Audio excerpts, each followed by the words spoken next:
आज की इस वीडियो में मैं आपको बताने वाला हूं कि आधार कार्ड से फ़ोन पे को कैसे चालू करते हैं।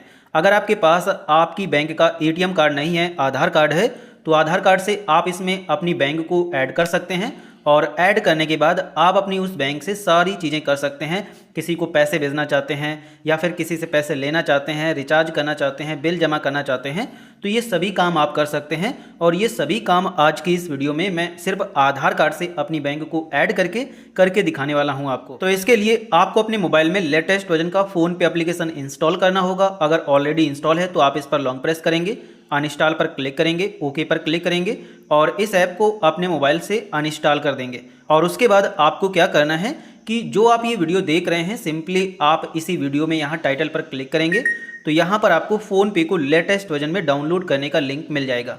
तो आपको इसी लिंक पर क्लिक कर देना है और उसके बाद आपको प्ले स्टोर पर भेज दिया जाएगा और यहाँ से आप लेटेस्ट वर्जन का फ़ोन पे एप्लीकेशन इंस्टॉल कर लेंगे। जैसे ही ऐप इंस्टॉल हो जाए उसके बाद आपको उसको ओपन करना है। इस प्रकार से ये ओपन होगा। अब आपको क्या करना है कि यहाँ पर आपको अपना मोबाइल नंबर डाल देना है।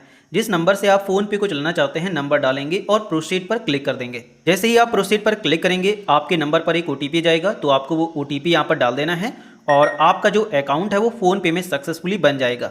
आपसे जो भी परमिशन मांगे आप वो परमिशंस को अलाउ कर देंगे और उसके बाद इस प्रकार से आपके मोबाइल में आपका जो फ़ोन पे है वो ओपन हो जाएगा। और अब आपको इसमें अपनी बैंक को ऐड करना होगा। तो बैंक ऐड करने के लिए सिंपली आप यहाँ पर चेक बैलेंस पर क्लिक करेंगे। उसके बाद आपको यहाँ पर बैंक अकाउंट को ऐड करने का ऑप्शन मिल जाता है। आप बैंक अकाउंट के सामने ऐड नाउ पर क्लिक करेंगे या फिर यहाँ नहीं दिखता है तो ऐड न्यू पेमेंट मेथड पर क्लिक करेंगे तो यहाँ पर आपको बैंक अकाउंट का ऑप्शन दिख जाएगा। तो आप उसी पर क्लिक करेंगे। जैसे ही आप उस पर क्लिक करते हैं तो उसके बाद आपके सामने सारी बैंक्स आ जाएंगी, जो भी बैंक्स हैं इंडिया में। एंड अब आपको यहाँ पर चूज़ करना है कि आपका किस बैंक में खाता है। तो जिस बैंक को आप आधार कार्ड से इसमें लिंक करना चाहते हैं, सिंपली आप यहाँ से अपनी उस बैंक को सर्च कर लेंगे। अगर आपको यहाँ पर वो बैंक नहीं दिख रही है तो आप यहाँ पर सर्च के आइकॉन पर क्लिक करेंगे और यहाँ पर आप अपनी उस बैंक का नाम टाइप कर देंगे तो वो बैंक आपके सामने आ जाएगी। इसके बाद क्या करना है कि सिंपली आपको अपनी उस बैंक पर क्लिक करना है। उसके बाद ये सारी परमिशंस आपको अलाउ करना होगा, तो आप अलाउ पर क्लिक करेंगे। आपके मोबाइल नंबर पर एसएमएस सेंड किया जाएगा, आपका एसएमएस वेरिफिकेशन होगा, आपकी अकाउंट डिटेल्स को फैच किया जाएगा। जो भी आपका अकाउंट होगा वो सक्सेसफुली इसमें लिंक हो जाएगा। और अब आपको इसका यूपीआई पिन सेट करना पड़ेगा। पेमेंट्स करने के लिए आपको इसका एक यूपीआई पिन बनाना होता है और उसी यूपीआई पिन से सारी पेमेंट्स होती हैं। तो इसके लिए आपको यहाँ पर सेट पिन का आइकन मिलेगा, तो आप सेट पिन पर क्लिक करेंगे। आपके सामने यूपीआई पिन बनाने के दोनों ऑप्शन आ जाएंगे। और अब यहाँ पर मैं आपको दो चार बातें बहुत ही इंपॉर्टेंट बताने वाला हूँ, तो अब आपको बिल्कुल ध्यान से सुनना है। सबसे पहली बात कि जब आप सेट पिन पर क्लिक करते हैं तो कुछ बैंकों में यहाँ पर आधार का ऑप्शन आता ही नहीं है। तो उस केस में मैं आपको बता दूं कि आपका बैंक आधार कार्ड से यूपीआई पिन बनाने की सुविधा को अलाउ नहीं करता है, इसीलिए आधार का ऑप्शन नहीं आता है। तो उस केस में आप अपनी उस बैंक का यूपीआई पिन आधार कार्ड से किसी भी हालत में नहीं बना पाएंगे। जब आपका बैंक अलाउ करेगा तभी उसका यूपीआई पिन आधार से बनेगा। लेकिन कुछ केसेस में क्या होता है कि उनके वाले में यहाँ पर आधार का ऑप्शन तो आ जाता है लेकिन आधार से बनता नहीं है। तो उसके लिए मैं आपको बता दूं कि इसकी एक टर्म्स एंड कंडीशंस होती है और वो कंडीशन ये है कि आपका जो आधार नंबर है वो आपकी बैंक के साथ लिंक होना चाहिए और साथ ही आपकी बैंक और आपके आधार में सेम मोबाइल नंबर लगा होना चाहिए। अगर दोनों में अलग अलग मोबाइल नंबर लगा होगा तो फिर आधार से नहीं बनेगा। तो ये आपको बातें बहुत ही ध्यान में रखनी है। तो अब आप यहाँ पर सिंपली आधार वाले ऑप्शन को सेलेक्ट करेंगे क्योंकि आधार से आप बनाना चाहते हैं और कंटिन्यू पर चेक करेंगे। और जैसे आप कंटिन्यू पर क्लिक करते हैं तो इसी चीज़ को चेक किया जाता है कि सब कुछ सही है या नहीं। अगर सही नहीं होता है तो आपके सामने वो प्रॉब्लम आ जाती है और अगर सही होता है तो आपके सामने आधार नंबर डालने का ऑप्शन आ जाता है। तो अब आपका जो भी आधार नंबर है उसके फर्स्ट 6 डिजिट आपको यहाँ पर डालने हैं। 12 डिजिट का आधार नंबर होता है तो फर्स्ट 6 डिजिट आप यहाँ पर डालेंगे और उसको डालने के बाद सिंपली आपको क्या करना है कि यहाँ पर आपको कंटिन्यू पर क्लिक करना है। जैसे आप कंटिन्यू पर क्लिक करते हैं एक आधार के द्वारा ओटीपी भेजा जाएगा आपके नंबर पर, तो आधार ओटीपी यहाँ पर डालना है। नेक्स्ट पर क्लिक करना है। फिर बैंक के द्वारा ओटीपी भेजा जाएगा तो आपको बैंक ओटीपी यहाँ पर डालना है। नेक्स्ट पर क्लिक करना है और फिर जो भी आप इसका यूपीआई पिन बनाना चाहते हैं वो यूपीआई पिन आप यहाँ पर डाल देंगे। आपको यूपीआई पिन स्ट्रॉन्ग बनाना होता है क्योंकि इसी यूपीआई पिन से आपकी सारी पेमेंट्स होंगी। तो आप एक स्ट्रॉन्ग यूपीआई पिन यहाँ पर डालेंगे। एक बार यूपीआई पिन डालने के बाद जैसे ही आप नेक्स्ट पर क्लिक करते हैं आपको कंफर्मेशन के लिए अपना यूपीआई पिन यहाँ पर दोबारा डालना पड़ता है। और जैसे ही दोबारा डालने के बाद डन पर आप क्लिक करेंगे तो सक्सेसफुली आपका जो यूपीआई पिन है वो सेट हो जाएगा। और इसके बाद अब आप जो कुछ भी करना चाहते हैं आप कर सकते हैं।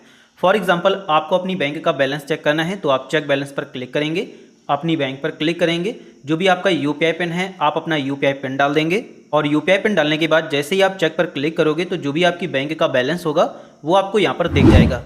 इसी के साथ अगर आपको किसी को पैसे भेजना है तो आपको बहुत सारे ऑप्शन पैसे भेजने के मिल जाते हैं। अगर आप क्यूआर कोड से किसी को पैसे भेजना चाहते हैं तो आप क्यूआर के ऑप्शन पर क्लिक करेंगे, कैमरा की परमिशन अलाउ करेंगे और क्यूआर कोड स्कैन कर लेंगे। साथ ही अगर आपकी गैलरी पर कोई क्यूआर कोड है तो आप अपलोड क्यूआर पर क्लिक करेंगे, आपकी गैलरी दिख जाएगी, यहाँ से क्यूआर कोड सेलेक्ट करेंगे तो फिर उसी क्यूआर पर पैसे जाएंगे। तो आपको क्यूआर कोड स्कैन कर लेना है अगर आप स्कैन करना चाहते हैं तो। जैसे ही स्कैन करोगे अमाउंट डालने का ऑप्शन आएगा, अमाउंट डालेंगे, प्रोसीड टू पे पर क्लिक करेंगे, यहाँ से आप अपनी बैंक चूज करेंगे, पे पर क्लिक करेंगे, जो आपने अपना यूपीआई पिन बनाया था आप यूपीआई पिन डालेंगे। और यूपीआई पिन डालने के बाद जैसे ही आप पे पर क्लिक करोगे तो सक्सेसफुली आपकी जो पेमेंट है वो हो जाएगी। अब इसके बाद अगर आप किसी के मोबाइल नंबर पर पैसे भेजना चाहते हैं तो यहाँ पर आपको टू मोबाइल नंबर का ऑप्शन मिलता है, आप इस पर क्लिक करेंगे। क्लिक करने के बाद आप यहाँ पर क्या करेंगे कि उसका नंबर डाल देंगे जिसके भी नंबर पर आपको पैसा भेजना है। अगर ऑलरेडी आपने उसको पैसा भेजा होता है तो वो आपको यहाँ पर दिख जाता है, लेकिन अगर आप किसी नए पर्सन को पैसा भेज रहे हैं तो आप न्यू मोबाइल नंबर पर क्लिक करेंगे और यहाँ पर आप उसका नंबर डाल देंगे। जैसे ही आप नंबर डालोगे उसका नेम आपको यहाँ पर दिख जाएगा, आप उस पर क्लिक करेंगे और क्लिक करने के बाद आपको जितना भी अमाउंट भेजना है वो अमाउंट आप यहाँ पर डाल देंगे। जैसे फॉर एग्जांपल आपको 15 रुपये भेजना है तो 15 रुपये डालेंगे, उसके बाद पे पर क्लिक करेंगे और उसके बाद आप अपना यूपीआई पिन डाल देंगे। और यूपीआई पिन डालने के बाद जैसे ही आप यहाँ पर पे पर क्लिक करेंगे तो सक्सेसफुली आपकी जो पेमेंट है वो हो जाएगी। इसी के साथ अगर आप किसी के यूपीआई आईडी या यूपीआई नंबर पर पैसे भेजना चाहते हैं तो आप इस पर क्लिक करेंगे और यहाँ से आप उसकी यूपीआई आईडी या यूपीआई नंबर पर पैसे भेज सकते हो। और अगर डायरेक्ट किसी की बैंक में भेजना है तो यहाँ से आप उसका बैंक चूज करेंगे, जैसे उसका खाता यूनियन बैंक में है तो इस पर क्लिक करेंगे, यहाँ पर उसका अकाउंट नंबर डाल करके आप उसको अपनी बैंक से पैसे भेज सकते हो। इसी जगह अगर आपको किसी से पैसे लेने हैं तो उस केस में आप नीचे आएंगे और यहाँ पर आपको आपकी बैंक का क्यूआर कोड और यूपीआई आईडी दिख जाएगा, जिसके थ्रू किसी से भी आप अपनी इस बैंक में पैसे ले सकते हैं। साथ ही जो भी आप ट्रांजैक्शंस करेंगे वो सारी ट्रांजैक्शंस आपको हिस्ट्री में दिख जाएगी। जहाँ पर भी आप पैसे भेजेंगे, जहाँ से भी आपको पैसे रिसीव होंगे वो सारी ट्रांजैक्शंस आपको यहीं पर दिख जाती है। और इसी के साथ अगर आप रिचार्ज करना चाहते हैं तो यहाँ से मोबाइल रिचार्ज, इलेक्ट्रिसिटी का बिल, ये सारे काम आप यहीं से कर सकते हैं। तो इस प्रकार से आधार कार्ड से आप एक नया फ़ोन पे अकाउंट बना सकते हैं, जिसका पूरा प्रोसेस मैंने आपको बता दिया है। अगर आपको ये वीडियो पसंद आया है तो वीडियो को लाइक करिए। साथ ही अगर आपके मन में किसी भी प्रकार का कोई भी सवाल है तो आप हमसे कमेंट सेक्शन में पूछ सकते हैं।